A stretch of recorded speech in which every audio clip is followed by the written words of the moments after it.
Hello student, today we will start with a new chapter, lesson number 6, and the chapter name is Effects of British Rule in India.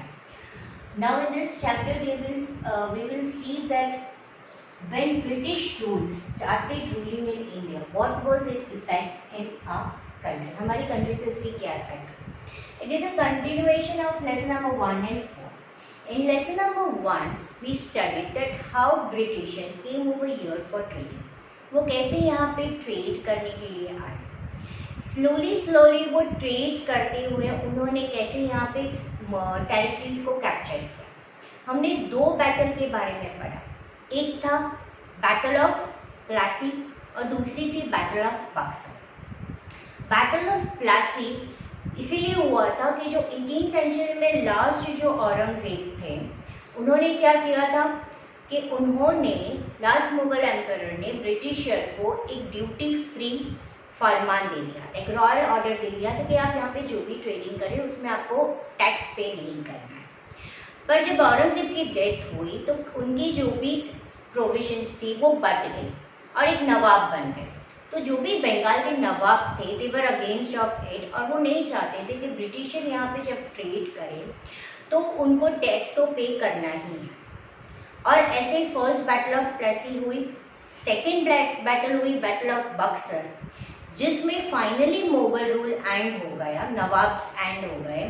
और तब britisher ने decide किया कि बंगाल का जो revenue collection है, right, land revenue collection जिसको बोलते हैं. What do mean by land revenue collection? यानी कि जो भी एग्रीकल्चर कल्टीवेशन होता है उस पे जो भी लैंड, जो कल्टीवेटेड लैंड होता है उसमें जो भी उनको कलेक्ट करना होता है रेवेन्यू, वो डायरेक्टली किसके पास चला जाता है? वो ब्रिटिशर के पास जाएगा. उसको दूसरा टर्म भी बोला जाता है, वो दूसरा टर्म है diwani right. What is that term? That is diwani right. तो अब जो दीवानी राइट थी वो किसके पास चली गई? वो ब्रिटिश ऑफिसर्स के पास चली गई. यानी ब्रिटिशर को राइट मिल गया to collect the land revenue. Now their main purpose कि वो मैक्सिमम यहाँ पे क्या करे? लैंड रेवेन्यू को कलेक्ट करे, राइट. तो जब लैंड रेवेन्यू मिला फिर धीरे धीरे उन्होंने कैसी टेरिटरीज को ऑक्यूपाई किया. वो सभी टेरिटरीज को क्यों कैप्चर करना चाहते थे कि जितनी टेरिटरीज उनके कंट्रोल के अंदर होगी उतना मैक्सिमम वो land revenue collect. When they started collecting land, India पे उन्होंने रूल करना स्टार्ट किया, रेवेन्यू कलेक्ट करना स्टार्ट, तो इंडिया पे काफ़ी ऐसे इफेक्ट्स हुए. So that we will study in chapter number 6, page number 32 of your textbook. Effect of the British rule in India. इस पेज में सेकेंड पैराग्राफ हमने लिखना है. India was economically prosperous. हमें पता है 18th सेंचुरी तक इंडिया काफ़ी इकोनॉमिकली प्रॉस्परस था. The energy that followed the death of Aurangzeb too could not weaken. Aurangzeb की डेथ के बाद जो छोटे छोटे किंगडम बट गए थे उसके बाद भी इंडिया इतना वीक नहीं हुआ था. It has been admitted by historians across the world that industries, production techniques and organisation of trade in India was unmatched that. उस वक्त हमारे पास काफ़ी ऐसी प्रोडक्शंस थी, ऑर्गेनाइजेशन ऑफ ट्रेड थी. The same country India became poor and bankrupt during the nearly 200 year of the British.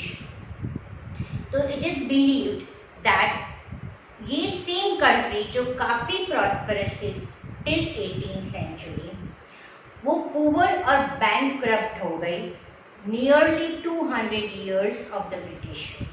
British ने यहाँ पे जितना भी रूल किया टोटली इंडिया को बैंकक्रप्ट कर दिया. It became the country that supplied raw material to the factories in England and offered a large market for the finish product of the factories in England. तो दो purpose उन्होंने किए थे यहाँ पे. सबसे ज़्यादा रेवेन्यू कलेक्ट करना एंड सेकेंड उन्होंने इंडिया को ऐसी कंट्री देखा जो रॉ मटेरियल सप्लाई करता है इंग्लैंड में जहाँ पे लार्ज मार्केट है, right. Offered a large market for finish product of the factories in England. अब प्रॉब्लम क्या होता था? वो हमारे पास से क्या करते थे? चीप रेट पे रॉ मटेरियल देते थे. सिल्क, कॉटन, राइस, स्पाइसेस, वो सारी चीज़ें चीप रेट पे हमसे लेते थे और हमें फोर्सबली आर्टिशियंस को, फार्मर्स को चीप रेट पे उनको देना पड़ता था, सेल करना पड़ता था। उसी प्रोडक्ट को, वो उसी रॉ मटेरियल को यूरोपियन कंट्रीज में या बोलो इंग्लैंड में बोलो, उसको वो हाई रेट में सेल करते थे, right. So the raw material, what do you mean by raw material? Cotton is a raw material, silk is a raw material, right, which we get from the agriculture product. Now after collecting the revenue, सबसे पहले उन्होंने क्या किया था कि कैसे एक regular flow of income रहे। जब उनको दीवानी राइट मिल गई तो उन्होंने सोचा कि एक फ्लो ऑफ इनकम हो जाए। उसी रेवेन्यू से वो क्या करेंगे, यहाँ से रॉ मटेरियल उसी पैसे से वो कलेक्ट करेंगे। इसके पहले ट्रेड करने के लिए उनको ब्रिटेन से गोल्ड और सिल्वर मंगवाना पड़ता था। पर जब उनको दीवानी राइट मिल गई, तब उन्होंने डिसाइड किया कि हम वहाँ से गोल्ड और सिल्वर नहीं मंगवाएंगे, कैसे भी करके एक रेगुलर इनकम कलेक्ट करेंगे और उसी इनकम से उनका एडमिनिस्ट्रेशन हो, इनके मिलिट्री ट्रूप्स हो, यानी ब्रिटिश का सारा भी खर्चा, सभी एक्सपेंस वो इसी रेवेन्यू से करना चाहते थे, जिसकी वजह से कंडीशन ऑफ पीजेंट्स, एग्रीकल्चर, काफ़ी लोग ने सफ़र किया। सबसे पहले हम जब ये रेवेन्यू कलेक्शन की बात आती है तो कैसे पीजेंट्स यानी फार्मर्स को फेस करना पड़ा।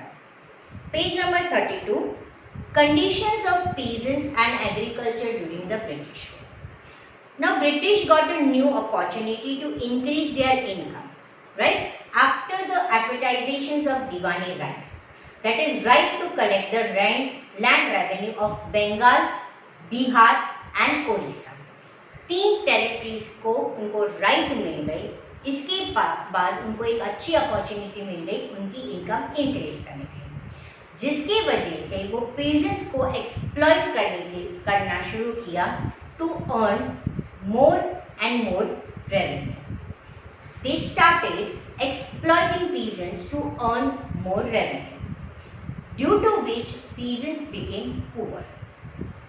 Many times peasants has to sell, कई बार रेवेन्यू इतने हाई होते हैं कि वो पे नहीं कर सकते, तो उनको उनकी ज्वेलरी सेल करनी पड़ती है, या कई बार मनी लैंडर जो होता है उनके पास जाना पड़ता है, वहाँ से उनको मनी लैंड करना पड़ता है और वो मनी से वो टैक्स पे कर पाते हैं। अब उनका कल्टीवेशन प्रोडक्शन तो उतना हुआ नहीं है, तो वो क्या होता है, ना तो मनी लैंडर को वो वापस जो लैंड किए पैसे होते हैं वो दे सकते हैं, ना तो वो टैक्स पे कर पाते। तो फाइनली उनकी जो जनरेशन टू जनरेशन लैंड होती है वो उनको सेल कर देनी पड़ती है। कई बार वो विशियस साइकिल ऑफ पॉवर्टी में, वो साइकिल ऑफ वो डेथ की विशियस साइकिल में वो फंस जाते हैं। तो many times peasants has to sell their jewellery to pay the revenue. Large number of peasants had to borrow money from the money lenders and finally they fell into the debt trap, right. तो वो लोग debt trap में फंस जाते हैं, तो उनको पैसे देने पड़ते, दे नहीं पाते तो ज़मीन देनी पड़ती या वापस उनको कहीं और से पैसे बोरो करना पड़ते हैं। Farmers lost their land, agriculture suffered, ये सारी चीज़ें शुरू हो गई। मोर एवर बंगाल उसी वक्त 1770 में, राइट, 1770 में Bengal witness a terrible famine in which lakh of people died due to starvation, और काफ़ी population was wiped out, right? So maximum population was wiped out in 1770 when Bengal witnessed a terrible famine, and Bengal started facing crisis. वो काफ़ी ही उसकी economy down आ गई और उन्होंने काफ़ी crisis face किया। उस वक्त गवर्नर जनरल थे लॉर्ड चार्ल्स कॉर्नवालिस, राइट। उस वक्त गवर्नर जनरल कौन थे? Lord Charles Cornwallis.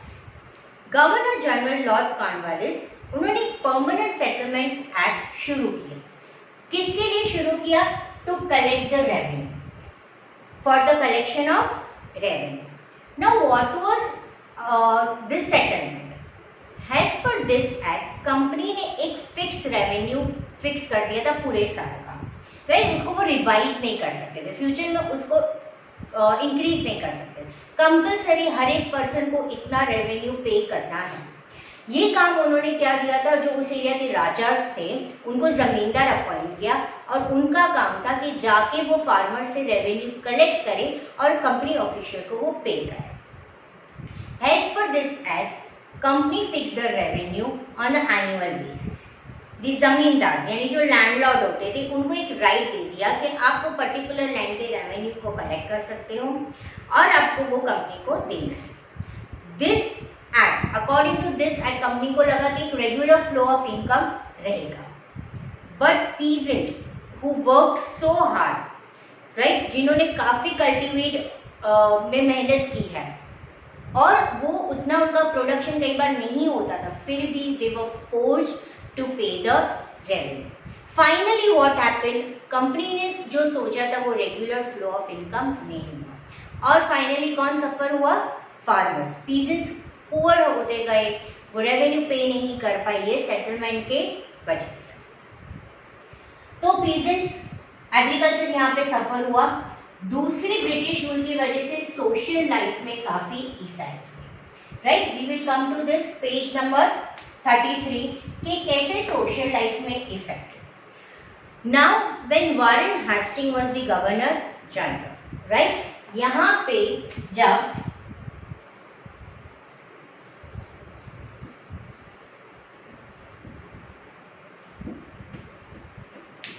Warren Hasting, he was given a job of collecting revenue and he was known as a collector, right. So he is the person who was given a job to collect the revenue and he was known as collector. He even performed the function of a judge. So British system of administration, तो हमें ये बताया जाता है कि British system का जो administration था वो सोशल लाइफ जो हमारी इंडिया की थी एंशियंट सिस्टम की, वो काफ़ी डिस्ट्रॉय की थी। In ancient times every village के पास एक स्मॉल रिपब्लिक होता था, राइट, पंचायत जिसको हम बोलते हैं, ग्राम पंचायत होता था, पूरा एंटायर विलेज ग्राम पंचायत हैंडल करता था, ठीक है। पर जब ब्रिटिशर्स ने एडमिनिस्ट्रेशन संभाला तो उस वक्त उन्होंने वारेन हेस्टिंग को रेवेन्यू कलेक्ट करने का काम भी दे दिया और एक जज का भी उन्होंने फंक्शन करने को बोल दिया। This panchayats were the backbone of the country. The institution of local rule stood their ground even during the time of foreign invention, Sultanate period. But due to British policy, ये सारी एडमिनिस्ट्रेशन डिस्ट्रॉय हो गई। Company ने काफी social reforms introduce किए थे। Company introduced reforms. What do you mean by reforms? उन्होंने changes introduce किए थे। कैसे चेंजेस इंट्रोड्यूस किए थे? सोशल सिस्टम में उन्होंने काफी चेंजेस इंट्रोड्यूस किए थे, जैसे ban of Sati system, right. तो उन्होंने काफी सोशल सिस्टम इंट्रोड्यूस किए थे, ये उनकी पॉलिसीज थी, जिसकी वजह से जो इंडियंस थे उनको इनसिक्योर फील होने लगा। They felt that government was trying कि वो उनको क्रिश्चियनिटी में कन्वर्ट करना चाहते हैं, इंडियन कल्चर को वो डिस्ट्रॉय करना चाहते हैं, उनके रिलीजन को वो डिस्ट्रॉय करना चाहते हैं। People believe that Indian social system जो भी है वो undermined in railways and militaries, right. उन्हें ऐसे लगा जब रेलवे इंट्रोड्यूस हुआ, मिलिट्री इंट्रोड्यूस हुआ, तो उसमें मिलिट्री में जब वो लोग रिक्रूट करने लगे सभी इंडियंस को, तो वहाँ पे तो कोई भी कास्ट बैरियर नहीं होता था। और हमारे इंडियन सिस्टम सोशल सिस्टम में क्या होता था कि हम लोग कास्ट फॉलो करते थे। तो जब रेलवे इंट्रोड्यूस हुआ, मिलिट्री इंट्रोड्यूस हुआ, तो उन्होंने ये सारी कास्ट सिस्टम निकाल दिया। तो उन्हें ऐसे लगा कि इसकी वजह से हमारे जो हम काफ़ी सालों से इंडियन फॉलो करते आ रहे कास्ट सिस्टम, उसको निग्लेक्ट हो रहा है, right. So it was not, if it was not done, it was considered a crime. When an order was passed in Agra that every Indian had to salute the British. उसी वक्त आगरा में एक order pass किया गया था कि हर एक Indian को ब्रिटिश को सैल्यूट करना है, और अगर ये नहीं किया गया तो उसको क्राइम गिना जाएगा और उसको पनिश किया जाएगा।